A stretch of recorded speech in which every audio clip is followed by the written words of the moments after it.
यामुनातिरावनचारि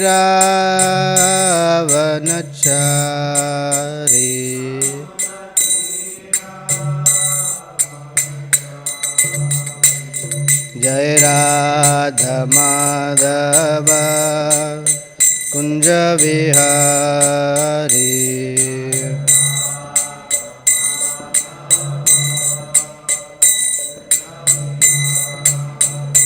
जय राधा माधव कुंज विहारी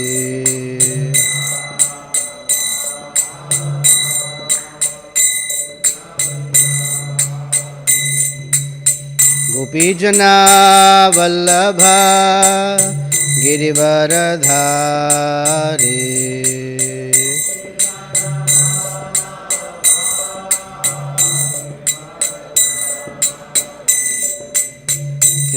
यशोदानंदन ब्रज जनरंजना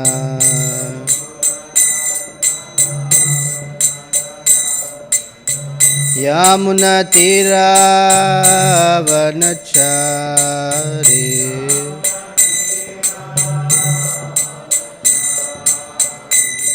जय राधा माधव कुंज Vihari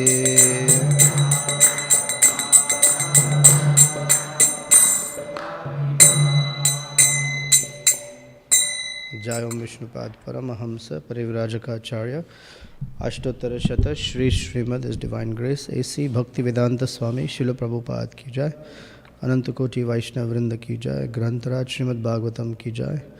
All glories to the assembled devotees, all glories to Sri Sri Guru and Gauranga.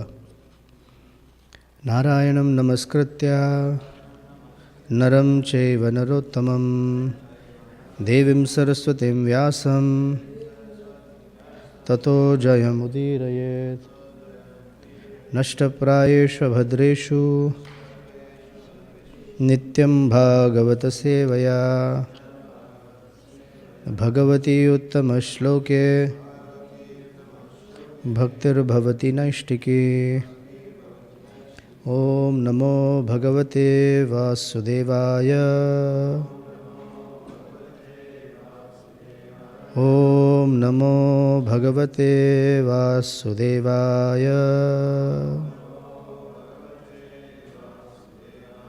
ओम नमो भगवते वासुदेवाय। ग्रंथराज Srimad Bhagavatam canto 6 chapter 19 text 13 गुण व्यक्तिर इयं देवी व्यंजको गुणभुग् भवान् त्वं हि सर्वशरीर्यात्मा श्रीशरीरेन्द्रियाशयः नामरूपे भगवती प्रत्ययस्त्वम् अपाश्रयः गुणव्यक्तिरियं देवी व्यंजको गुणभुग् भवान् त्वं हि सर्वशरीरात्मा श्रीशरीरेन्द्रियाशयः नामरूपे Bhagwati प्रत्ययस्त्वम् अपाश्रयः।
Ladies,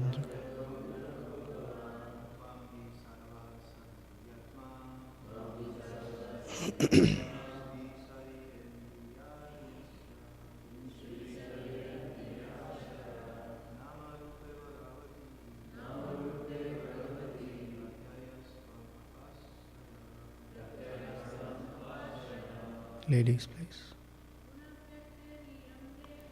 Gunavyaktir iyam devi Vyanjako gunabhugbhavan Tvam hi sarva shariryatma Shri sharirendriyashaya Namarupe bhagavati Pratyayastvam Gunavyakti, the reservoir of qualities. Iyam, this, Devi, goddess. Vyanjakaha, manifester. Gunabhuk, the enjoyer of the qualities. Bhavan, you. Tvam, you. He, indeed. Sarva Shariri Atma, the super soul of all living entities. Shri, the goddess of fortune. Sharira, the body. Indriya, senses. Ashayaha, and the mind. Nama, name. Rupe, and form. Bhagavati, Lakshmi. Pratyayaha, the cause of manifestation. Tvam, you. Apashrayaha, the support. Translations and purport by Srila Prabhupada Ki Jai. I'm going to read from 10. Text number 10. One should offer obeisances unto the Lord with a mind humbled through devotion. While offering dandavats, by falling on the ground like a rod, one should chant the above mantra 10 times. Then one should chant the following prayer. Text 11. My Lord Vishnu and Mother Lakshmi, Goddess of Fortune, you are the proprietors of the entire creation. Indeed, you are the cause of the creation. Mother Lakshmi is extremely difficult to understand because she is so powerful that the jurisdiction of her power is difficult to overcome. Mother Lakshmi is represented in the material world as the external energy, but actually she is always the internal energy of the Lord. Text number 12. My Lord, you are the master of energy, and therefore you are the supreme person. You are sacrifice personified. Lakshmi, the embodiment of spiritual activities, is the original form of worship offered unto you. Whereas you are the enjoyer of all sacrifices. And today's verse, Mother Lakshmi, who is here, is the reservoir of all spiritual qualities. Whereas you manifest and enjoy all these qualities. Indeed, you are actually the enjoyer of everything. You live as the super soul of all living entities, and the goddess of fortune is the form of their bodies, senses, and minds. She also has a holy name and form, whereas you are the support of all such names and forms, and the cause for their manifestation. Purport. Now this is a little technical, so I'm going to go through this slowly. Not for you, for myself mostly. Madhvacharya, the Acharya of the Tattvavadis, has described this verse in the following way. Vishnu is described as Yajna personified, and Mother Lakshmi is described as spiritual activities and the original form of worship. In fact, they represent spiritual activities and the super soul of all yajna. Lord Vishnu is the super soul even of Lakshmi Devi. But no one can be the super soul of Lord Vishnu, for Lord Vishnu himself is the spiritual super soul of everyone. According to Madhvacharya, there are two tattvas or factors. One is independent and the other is dependent. The first tattva is the Supreme Lord Vishnu and the second is Jiva tattva. Lakshmi Devi, being dependent on Lord Vishnu, is sometimes counted among the Jivas. The Gaudiya Vaishnavas, however, describe Lakshmi Devi in accordance with the following two verses from the Prameya Ratnavali of Baladeva Vidyabhushanam. The first verse is a quotation from the Vishnu Purana. Nityeva sa jagan mata Vishnoh Shri Anapayini Yatha sarvagato Vishnus tathaevam dvijottamaha Vishnoh syu shaktyas tisras tasu ya kirtita para Saiva Shri Stad Abhinneti Praha Shishyan Prabhur Mahan. O best of the Brahmanas, Lakshmiji is the constant companion of the Supreme Personality of Godhead Vishnu, and therefore she is called Anapayini. She is the mother of all creation. As Lord Vishnu is all-pervading, his spiritual potency, Mother Lakshmi, is also all-pervading.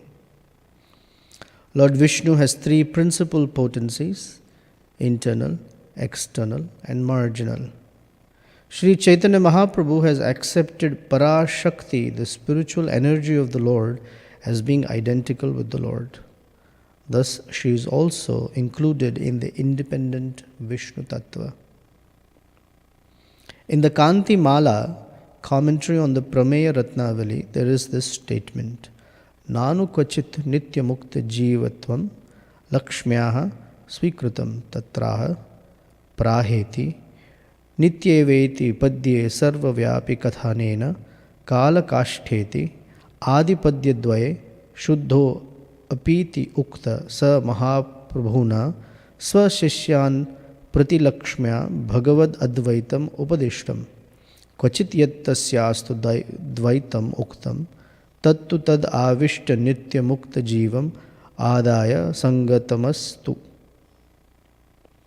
Quote, although some authoritative Vaishnava disciplic successions count the goddess of fortune among the ever-liberated living entities, Jiva, in Vaikuntha, Sri Chaitanya Mahaprabhu, in accordance with the statement in the Vishnu Purana, has described Lakshmi as being identical with the Vishnu Tattva. The correct conclusion is that the descriptions of Lakshmi as being different from Vishnu are stated when an eternally liberated living entity is imbued with the quality of Lakshmi. They do not pertain to Mother Lakshmi, the eternal consort of Lord Vishnu.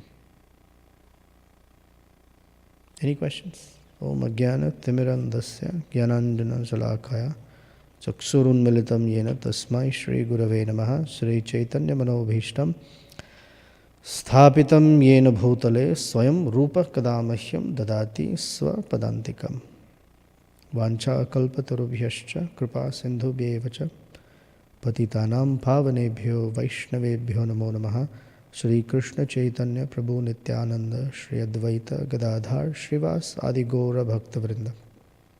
Hare Krishna Krishna Krishna Hare Hare Hare Rama Rama Rama Hare Hare. So I have almost 4 verses, and I have the next few days as well. So I'm going to spread these in a way that over the course of the next couple of days I can cover all of them in a way that is satisfying for me, and also that I can do justice to them. Now, although there is no purport for any of 10 through 13, there are some nice instructions. And for me, practical instructions mean a lot. Because if I'm studying Bhagavatam or Bhagavad Gita, when we hear Srila Prabhupada say that every word in the Bhagavatam is critical, otherwise Vyasadeva would not have put it there. And in some cases there's no purport. That's fine, understandable. Because in the group of verses, Prabhupada then brings out the mood. There are a few things that catch my attention, and I feel that from a practical application perspective, these are nice to at least think about and consider. So first one, text number 10, says Pranamed Dandavat Bhomao. When one is offering obeisances, as if Dandavat, we say many times Dandavats, right? Danda in Sanskrit means rod or stick, and Dandavat means like a rod or a stick. So when we offer obeisances, that is the proper way, on the ground like a rod. Bhumau, on the ground. On the ground means naturally not in bed, not from the, just in mind necessarily, but on the ground. Bhakti prahvena chetasa. And the mind humbled, or the heart humbled with bhakti. Now that's important. Sometimes we are humbled by different things. We are humbled by someone else's pride, right? If I try to show off to someone, let's say I go to a rich guy and I show off to him, I have money. He will come and show me his money and humble me. But that's not being humbled by bhakti. It's being humbled by someone else's pride. Or if I have strength and I try to show someone some strength,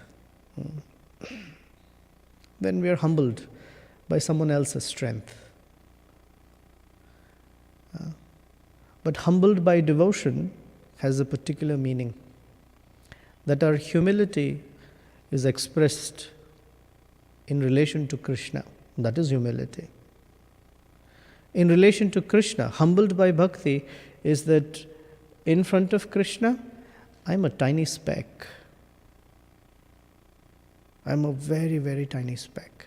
And whatever I have, I can easily be humbled by Krishna because he has everything. If I try to show off my strength, Krishna's strength is very amazing.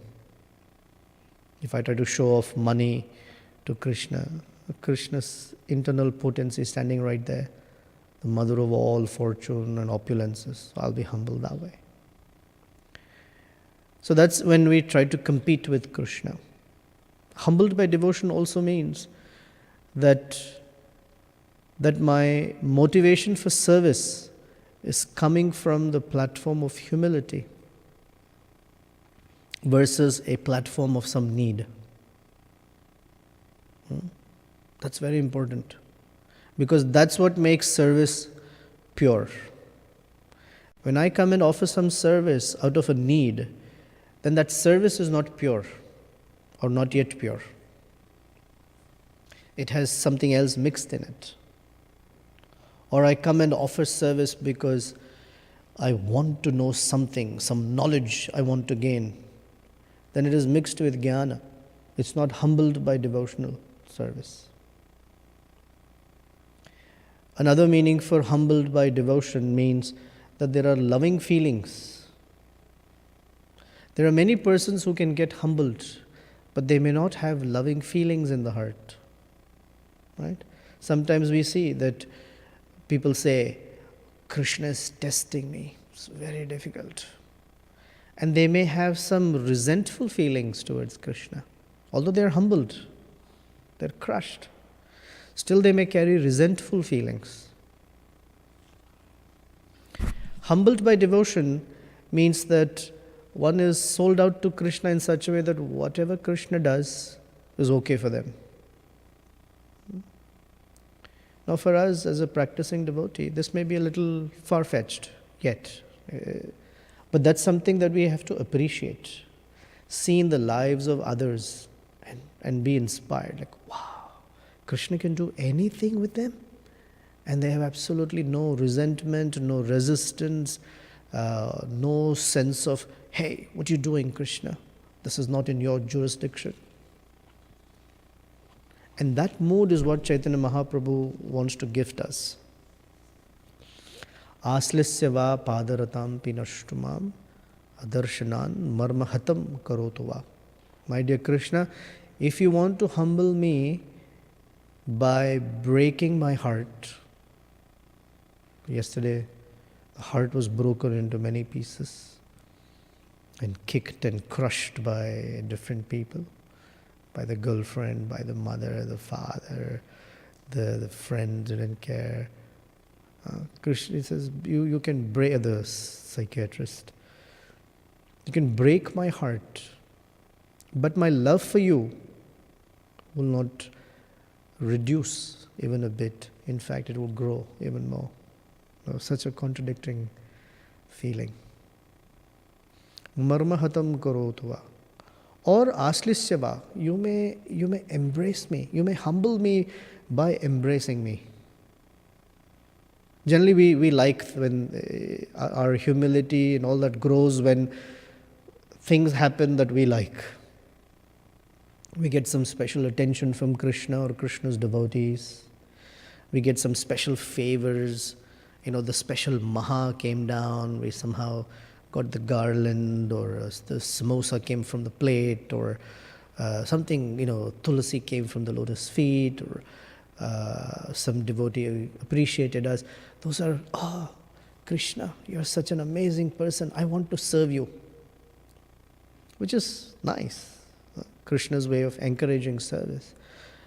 But we are asked to, at least Chaitanya Mahaprabhu's instruction is, to get to a point where even if quite the opposite happens, if we are humiliated or chastised or something happens, that our heart doesn't even move a little bit in the opposite direction of resentment. What is this, Krishna, for all the years and service that I have offered you? What is this? But that the heart actually goes in the other direction. Oh, Krishna, my love for you is growing. At least it's not reducing. It's growing. This is called humbled in devotion. And that is why the expression of that humility is in the offering of obeisances, dandavat, like a rod. That dandavat is a expression of submission. Not expression of submission in terms of duty, because many persons come and do that.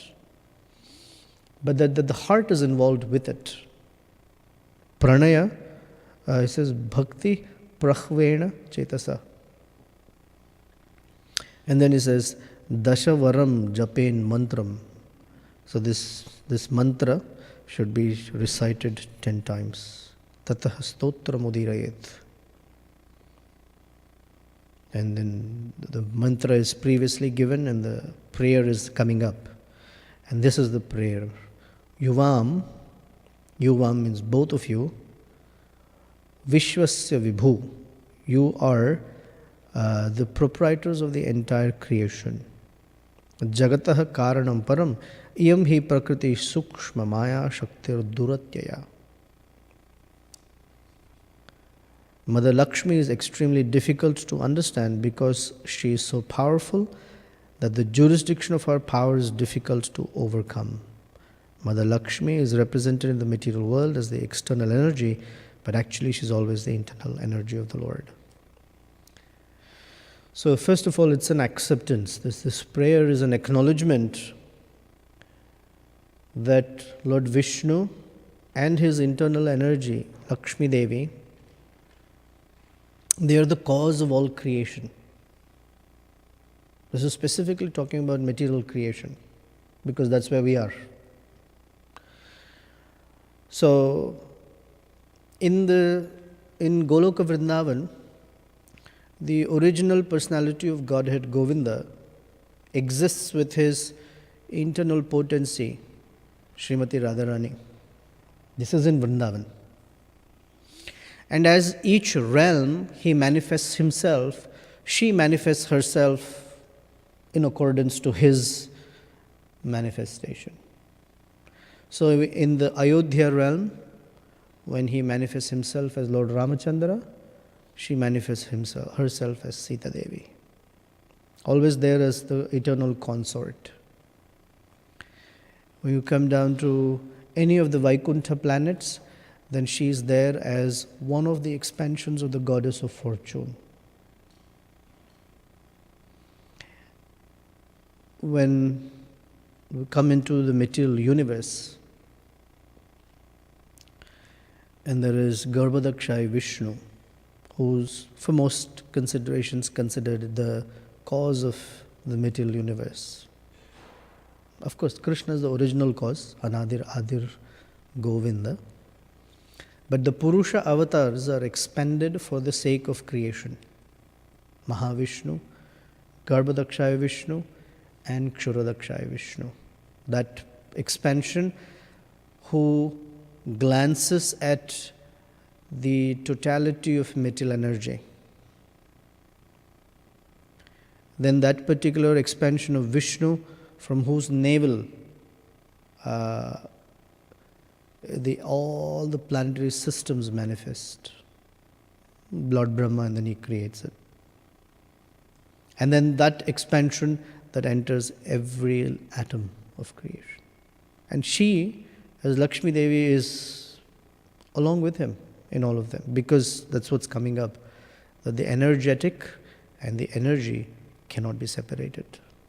It is always there. And then when we don't see her with him, if you've seen the picture of Mahavishnu, where is Lakshmi Devi? She's not there, because you never see Mahavishnu's pictures along with Lakshmi Devi. Although universe is appearing from his pores, but she is with him in his heart. Now when I say with him in his heart, the next purport's coming up about super soul, not like a super soul level, but he always carries her on his chest. She's there. Energy cannot be separated. But you see the pictures of Garbhodakshaya Vishnu, then Lakshmi Devi is there massaging his feet. And she's there not necessarily for anything else but for his pleasure and service. Because Lord Garbhodakshaya Vishnu does not create Brahma and the rest of the universe with Lakshmi Devi's help. Actually, she's not even there. So according to Brahma Samhita, the Mahavishnu who expands and glances at the material energy, his consort is called Rama Devi. And Garbhodakshaya Vishnu's consort is called Lakshmi Devi. Lakshmi, in one sense, is a general label or general term. When we say Srimati Radharani, we're very clear, Kishori or Srimati Radharani. When we say Rama Devi, we're very clear. Oh. But once we say Lakshmi, it generally means the consort of the Lord of Vaikuntha or Vishnu.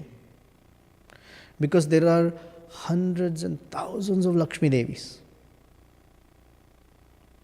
Right? In the Brahma Samhita it says, Lakshmi Sahasra Shata Sambrahma Sevyamanam. There are hundreds and thousands of Lakshmis because there are hundreds and thousands of expansions of Krishna. And each expansion has a Lakshmi with him.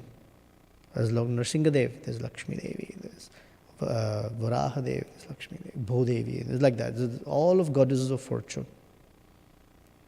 And even Krishna, when he appears in this material world for the sake of pastimes, the Lakshmi expansions also are as many. So he has Rukmini Devi. Of course, Srimati Radharani has a very special position.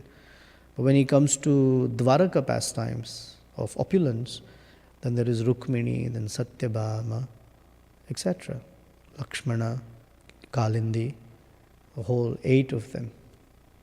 Out of the 16,108 queens of Krishna, The 108 are unique. And out of the 108, the 8 are very unique. In the 10th canto, when Draupadi, she meets the queens of Krishna, all 16,108 come. But if you read the statements, 9 of them are speaking.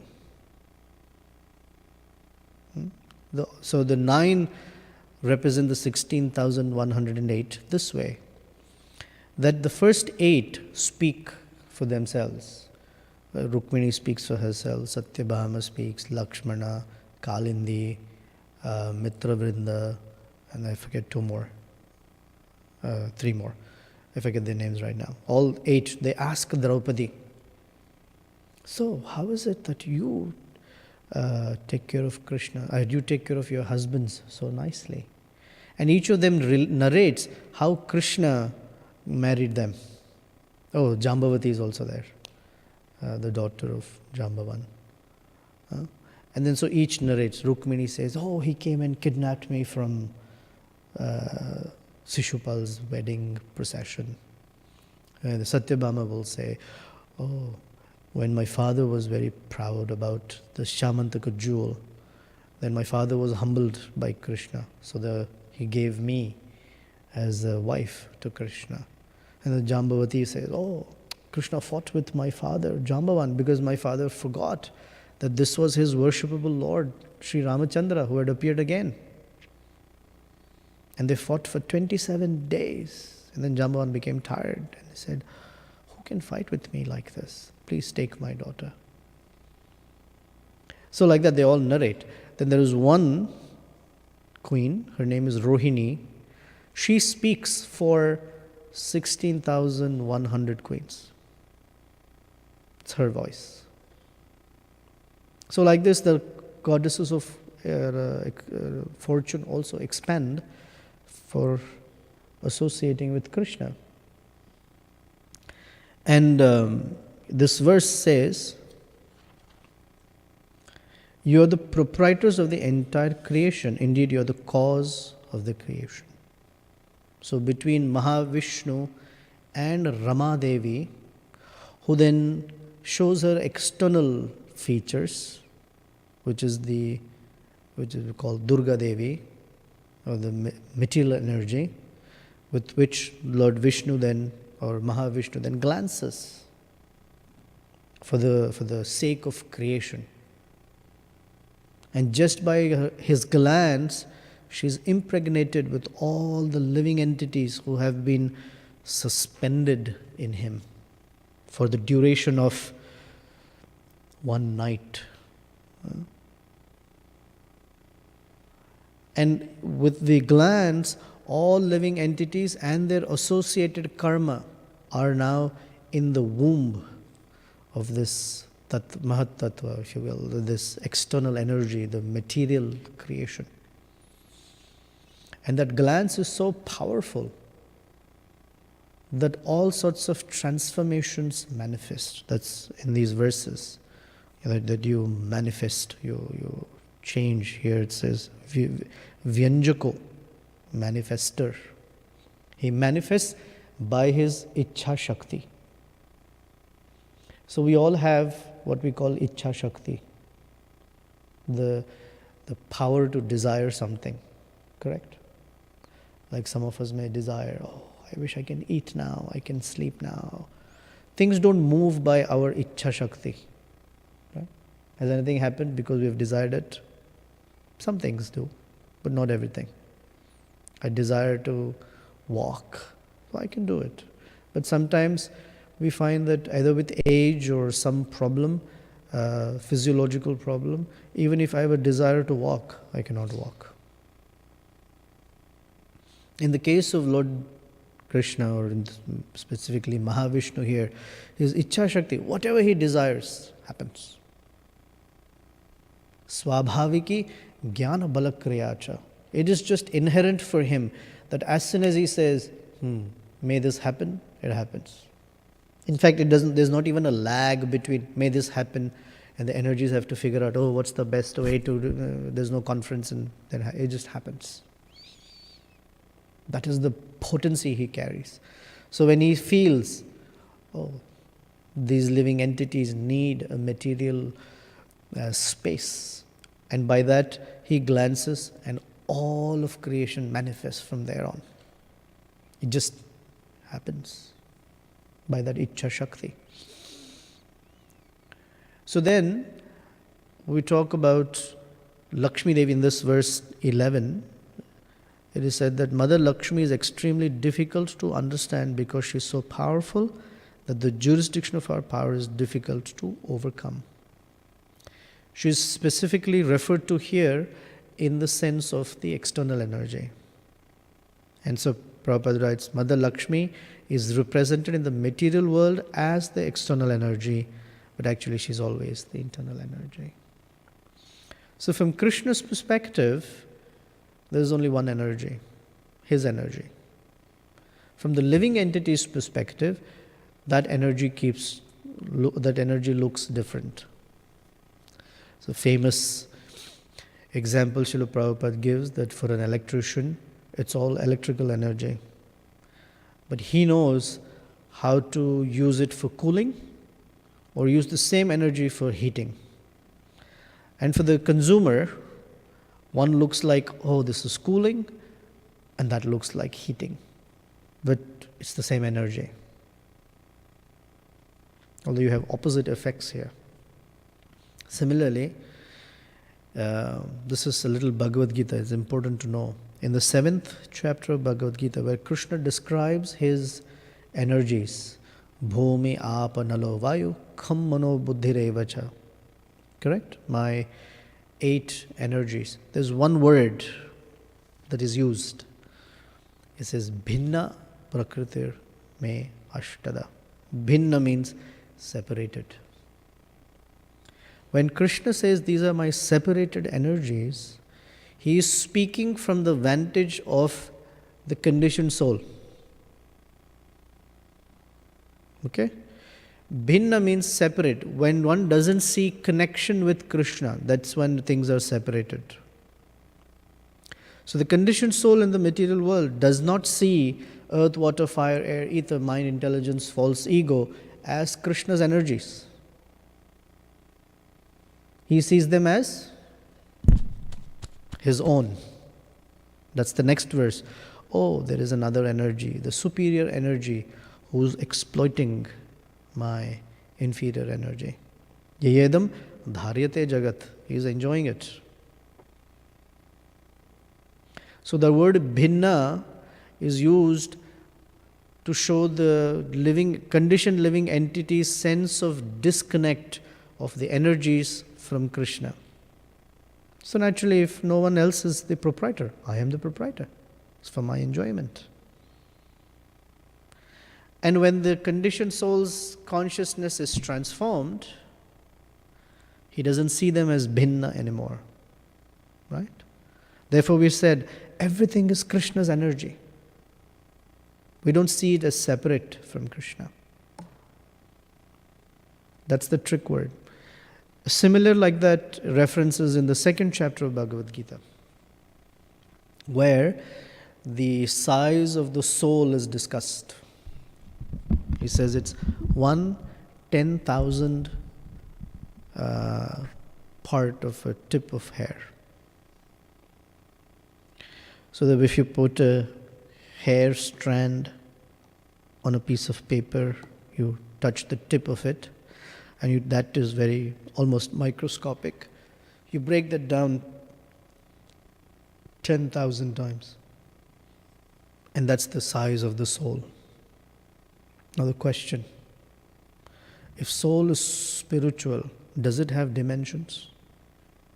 Can something spiritual have some measurement within the frame of time and space? No.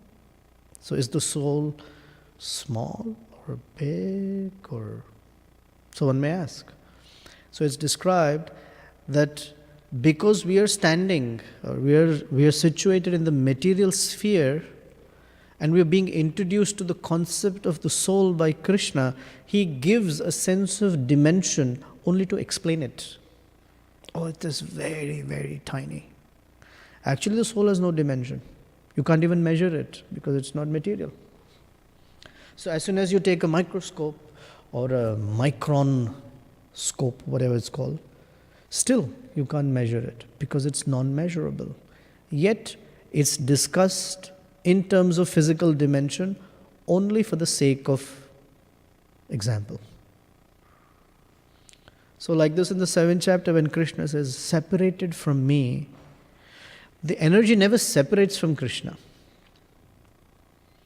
It is our sense of separateness that makes us exploit material energy. And this is why she is very difficult to understand. Because she gives the impression, or we get the impression, that she is not connected to Krishna. And so a person runs after material energy. And the more one runs after material energy, she weaves a web around him or her. And that web is very difficult to come out of. Daivi hi esha gunamayi mama maya duratyaya. That's the reference here. Duratyaya is very difficult to overcome. Because the more we try to exploit material energy thinking that there is no shelter for her, I am the shelter, I am the Purusha, the more she binds us. And we don't understand it. Because the spell that she can cast is very treacherous. The spell she casts is of two types. These are all things you know, but I'm just putting it together in a different way. One is called Avaranatmika Shakti, covering potency. And the second is called Prakshepatmika Shakti, throwing potency. Where does she throw us? She throws us into trouble. The trouble that we have created for ourselves. But primarily, Avaranatmika means it covers the knowledge of the soul. The Chit potency, the Chit feature that we have. Right? We are Sat, Chit and Ananda. She covers the Chit aspect. And this entity starts thinking, I am this body. I am this mind. I have these needs. I have to enjoy because I have these senses. The senses are raging. They're very excited. They're very hungry. They're just insatiable. Cannot sit for a moment. Silence was cannot even for a moment keep the senses at rest. They have to be engaged constantly. Something must be done. Come on, just quickly. Must be. What are you doing? That's the Avaranatmika Shakti. She agitates the Chit in a way that by covering it, that ignorance is very difficult. And then the throwing potency is that in that ignorance, she puts us in the middle of all the things that are gratifying, seemingly gratifying, or seemingly available for gratifying.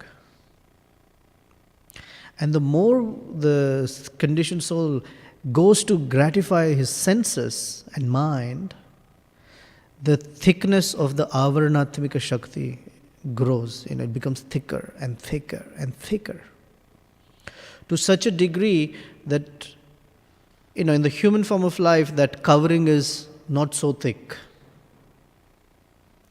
But by the time you come to other species of life, that thickness is very, very strong. And this reference is in 3rd chapter of Bhagavad Gita, where Krishna says, Dhumena vriyate vani. When he's talking about lust, he says lust covers as if smoke or ash on fire. Yatha, was that Dhume vriyate vani? Yatha darpena. There's dust on the mind, on a mirror.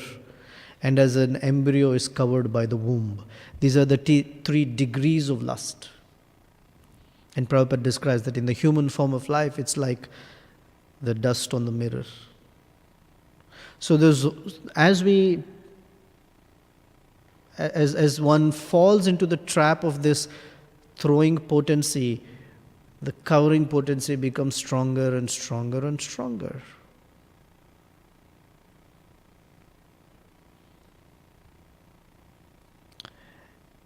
Another way that she bewilders, and it says Lakshmi Devi's jurisdiction. She's so powerful that the jurisdiction of power is difficult to overcome. And some of the things that within her jurisdiction are given by Chaitanya Mahaprabhu, that how the external energy, she holds the living entity. Dhana. First thing, the most bewildering is wealth. Because we're talking of Lakshmi Devi here. I mean, in her external feature. So Chaitanya Mahaprabhu gives us the secret of coming out of that avarnatmika shakti. First is dhanam. Oh, wealth can blind a person. So he says, na dhanam. Second, na janam. Na janam means I don't want all these followers, the persons who sing the sweet ballads in my ears of appreciation, of, you're so wonderful. The sundarim, that external beauty that I only see the external, the superficiality of beauty is in the form of another person. Sex desire, basically. Sundarim. Because that external beauty stimulates and excites that sexual desire within a person. And that sexual desire is nothing but the 180-degree reflection of love. It's lust, as we say. Right? But that's in the material world, that is how it is manifest. And so when that is fed, one moves farther and farther from Krishna. This is why most traditions, and especially ours, all traditions of spiritual practice, the first thing they say is celibacy. If that's not there, one cannot progress. Once His Holiness Jayadvaita Maharaj in a Q&A, he was asked, why such a big thing about celibacy? And this was his explanation. I'm paraphrasing, but something like this. But this is the essence of it. The first thing we hear in Krishna consciousness, when we come to meet any of the devotees, what's the first thing we hear? Prabhupada speaks about it again and again.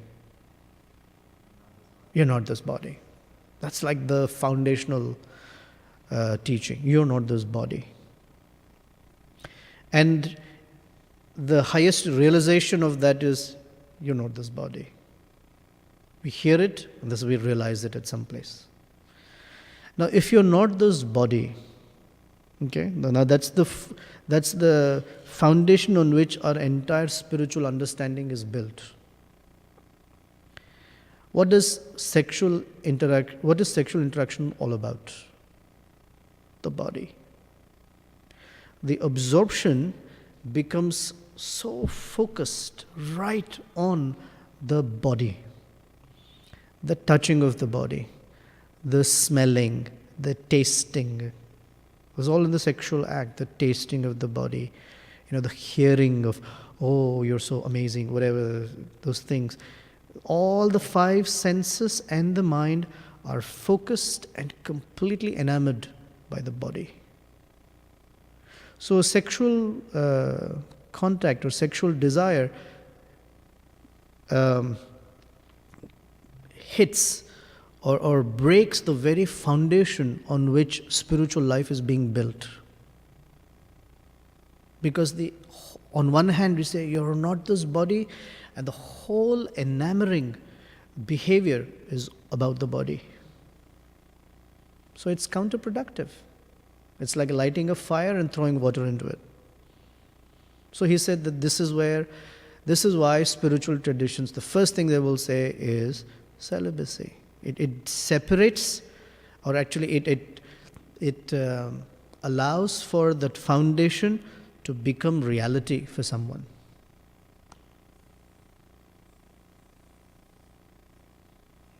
So, na dhanam, na janam, na sundarim, kavitam.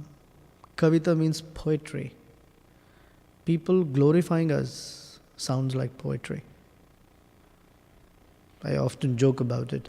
What is the sweetest sound in this material creation? Glorification. When someone glorifies us, it is the sweetest sound. What is the harshest sound?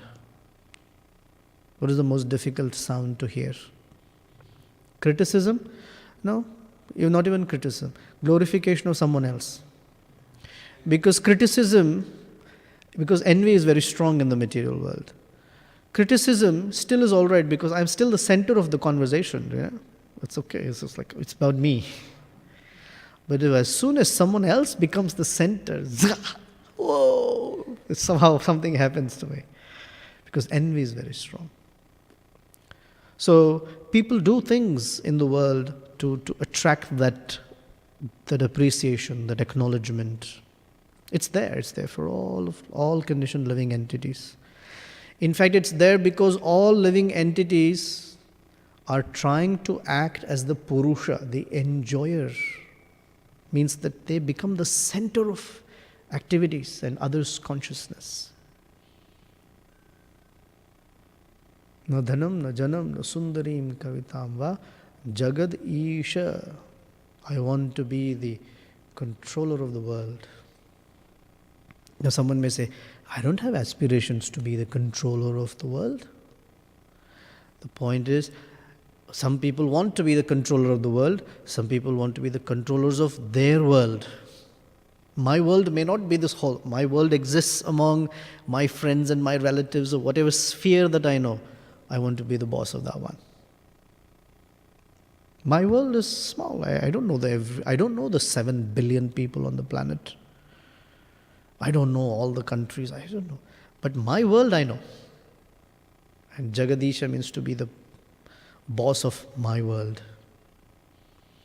And Chaitanya Mahaprabhu says, na for all of this. Na kamaye. I do not desire this. That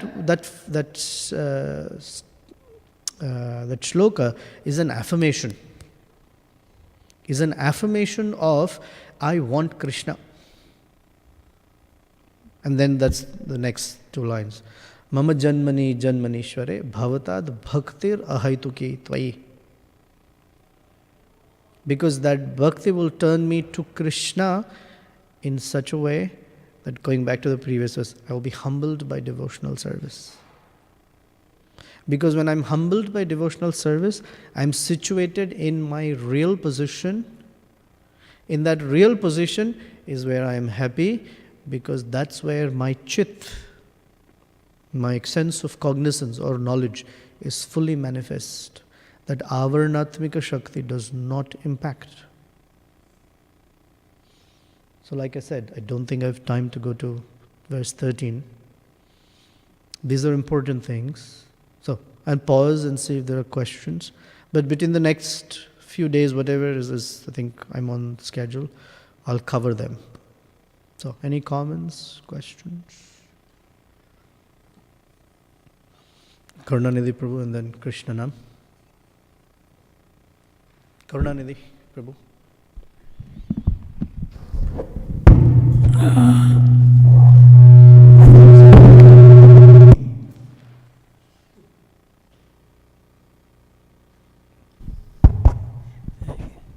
Hare Krishna Prabhu. Please explain me that last four lines. Prabhupada writes, the correct conclusion is that the description of Lakshmi as being different from Vishnu are stated when an eternally liberated living entity is imbued with the quality of Lakshmi. They do not pertain to Mother Lakshmi. What is that meaning? Okay. I haven't even covered 13 yet. I didn't speak anything from 13 today. Because just building it to why this is being spoken took me some time. So tomorrow is when we'll cover this verse. But what it means essentially is that some people say that Lakshmi is also the Jiva category. Chaitanya Mahaprabhu says that she is as good as or non-different from the Vishnu category because she is Shakti. And the only time that that reference is given and makes sense is when it is spoken in reference to a conditioned soul who has attained liberation. We'll come to that tomorrow, what that means really. But that's what it's talking about. It's not that Lakshmi Devi is a Jiva. She's not in the Jiva category. The reference is given like that when you look at it from the side of the conditioned living entity receiving liberation. Another thing is... Tomorrow will be the explanation. Thank you. And another thing is a very nice point. Prabhupada, somebody, one of disciple of Prabhupada, asked to Prabhupada, how can we know we are progressing in devotional service? We are in temple, how can we know ourselves? Prabhupada answered that if two things you have to watch, whether your lust has decreased, lust and enviness. These two things is decreased, how far it is decreased. Then they are proportionate to increase in devotion. Now let's say, we are practicing devotees. How might Avarnatmika Shakti affect us? The covering potency. Although we've heard so many times, I am not this body. We also think we are not this body. How does Avarnatmika Shakti affect us? Among other things, it affects us in our interactions with each other. Because when we interact with each other, we either hear people say something or we say something to others, and it immediately touches some false ego part. Why are they speaking about me like that? And when we give that credence, we give that more value than necessary, then what it does is immediately puts us in the position of identifying with that false covering of ourselves. And as soon as we identify a little bit with that Avarnatmika potency says, that's right, correct, you are, how can they, how dare they? And the Prakshepatmika Shakti will then push us to doing something about it. We will retaliate back by speech or by action, and then we find ourselves falling into a trap. So it's important to whenever situations like that do arise, if we can catch it, whenever we catch it, if we catch it, the idea is to turn to Krishna, please help me, not fall into this trap, Krishna.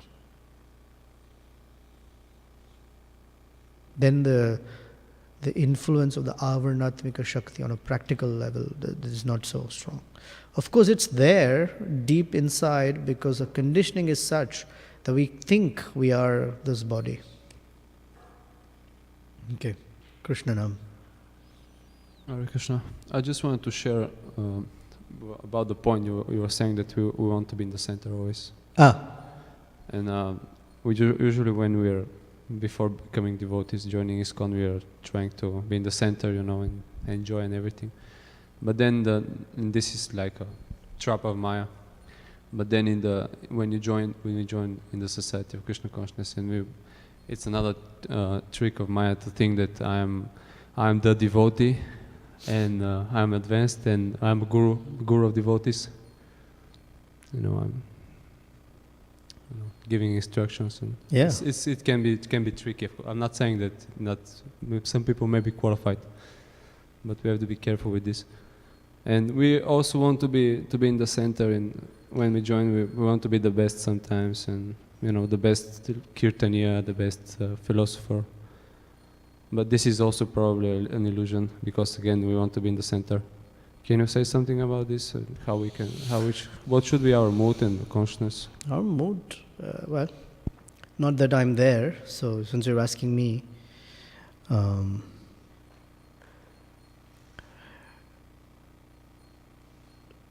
I've heard that when we come into the fold of bhakti, we bring with us old habits and old conceptions with us. They also come.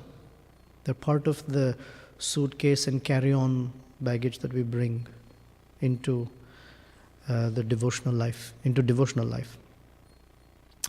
And until we become fully purified, Itasha was using the example of in the shower, we will act from, those baggages.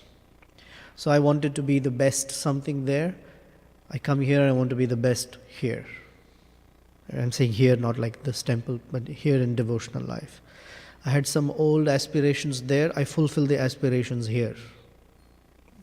It's a matter of catching it. And the ability to catch it depends upon how strong is our sincerity to want to serve Krishna. Because Krishna will throw light upon it. And our readiness to hear it from Krishna. And so it's all right. In some sense, Krishna also gives room for it. It's not like, he breaks everything right at the door, strips us naked and says, come in now. It's not like that. But Krishna gives us that room for what we call self-awareness. Like, whoa, look at all the stuff that I brought with me. And now I want to leave this behind. So we recite, no, na dhanam, na janam, na sundarim, kavitam va jagadisha kamaye. My dear Krishna, I don't want these things because that's what I'm bringing with me. Now, being the best is not always the problem. Sometimes people talk so much about themselves in a negative way. I'm the worst, Prabhu. I'm the most horrible, Prabhu. I'm this, Prabhu. But they're also still talking about themselves. It's still pride cloaked in humility. We're not the best or the worst of anything. We're just a servant of Krishna. And as Krishna requests us to do some service, we consider, is this something I'm prepared to do? So humility also can be a little trap. So one should know how to express that humility. The best form of humility is any condition is to consider, I'm a servant of Krishna. What is the best thing that a servant should do in this condition? Now that doesn't come like second nature. It's something that we have to learn to talk, go through in our minds, or someone has to help us with it.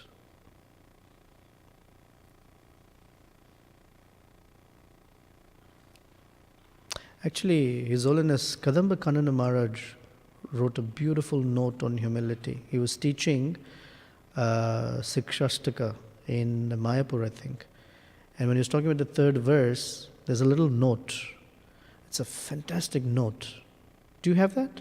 I sent it to someone recently. I think I'll send it out somehow. It's really nice. Steve. Hare Krishna. Thanks for the class. I had two questions. You were mentioning how that statement that the spirit soul is 1/10,000th the size of a tip of hair, that's not actually to be taken literally because the soul can't actually be measured by material, in a material way. And so it's kind of just to give us a conception while we're in a material, material mentality. My first question is, there's that verse that describes the material cosmic manifestation as being 1/4 the total kingdom. I was first of all wondering if that falls into the same category. Yes.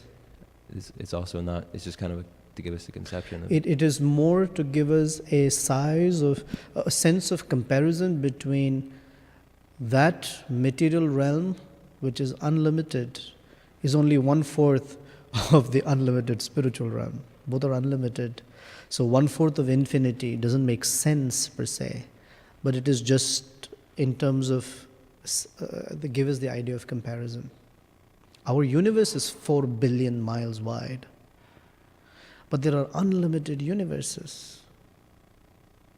And then how big is the material world? It's unlimited. But in that unlimited sense, we said that, don't worry, but that's just only 1/4 of all that exists. So the idea there is more or less just to convey that the material universe world is insignificant in comparison to the spiritual sky. Yeah. That there is actual existence in the spiritual world. That material realm which looks like all in all is only 1/4 of actual existence, real existence. Okay. And so then my second question was... Actually, such understanding makes us appreciate the spiritual realm and our desire to want to be there much stronger. My second question was, how are we to know when a statement is meant to be taken literally, or when it's actually more or less just accommodating our limited ability to conceive things? Good question. Chaitanya Mahaprabhu deals with this when he speaks with Sarvabhauma Bhattacharya and Prakashananda Saraswati. That all Vedic statements must be taken as literal. Only an indirect meaning is necessary, or an interpretation may be necessary, if the direct meaning does not make sense. And then he gives examples. And then he says only in those cases. But in general, what the impersonalists or jnanis do is because they take everything and they give an interpretation and say that the direct meanings don't make sense. Also, because each word has many meanings. In Ramanujacharya's life, he had an objection to his teacher speaking in a particular way, because one of the Vedic aphorisms describes the redness of Lord Narayana's eyes. Sanskrit word is called kapyaha. So in Sanskrit, kapi means monkey. So his teacher in class compared the redness of the eyes of Lord Narayana to the backside of a monkey. You've seen those monkeys in India? Ever seen a picture in Vrindavan, monkeys? They have a red backside. So he said, oh, the redness of Narayana's eyes are the monkey's backside. Ramanujacharya started crying. And so the teacher saw that. Oh, actually what happened is later in the day, Ramanuja was, as a boy, he was 10 or 12 years old, massaging the feet of his guru, I forget the name. Anyway, and the guru felt tears falling on his feet. So he said, what happened, Ramanuja? And he said, oh, I cannot tell you how hurt I am. He said, why? He said, you compared the super excellent Lord Narayana's eyes with the backside of a monkey.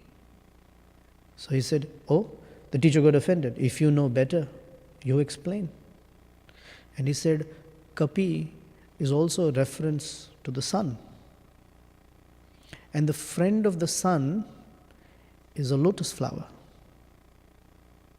Because the lotus opens when the sun rises and closes when the sun sets. So he said that the lotus, the actual comparison is to the redness of a lotus petal. And that's the real glorification, not this. So the teacher just kept quiet, but in his heart, he knew he was being challenged by Ramanuja. Because the teacher was an impersonalist. And then the teacher plotted how to murder this young boy. And of course the pastime unfolds from there, but like that. So they give distorted meanings. Another reference is where when Sarvabhauma Bhattacharya speaks Vedanta philosophy for 7 days, then he asks Lord Chaitanya, did you understand? Because you haven't said anything. Chaitanya Mahaprabhu said that the Vedas are self-effulgent. So what they're saying is very clear to me. It's your interpretation that's like a dark cloud in front of the sun. So what are you talking? You should take all the statements to give their direct meanings. Only when the direct meaning does not make any sense, you need an interpreter or a secondary meaning to it. That's the principle he quotes to both of them. You're welcome. Okay, thank you very much. Srila Prabhupada ki jai, Srimad Bhagavatam ki jai. You make a fantastic Jewish mother. I can't tell you. You saw this yesterday? Oh, you? Huh? You have to make him do it again. He's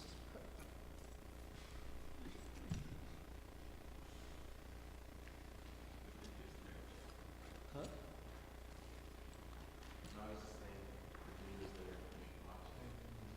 But the sound was not so great. Yeah. Because you guys didn't have mics. You could pick up at least Justin's part. Justin was loud. Yours, we couldn't hear you. And we couldn't hear Himanshu at all.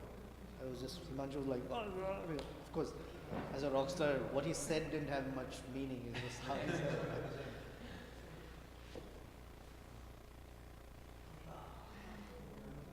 It was fun.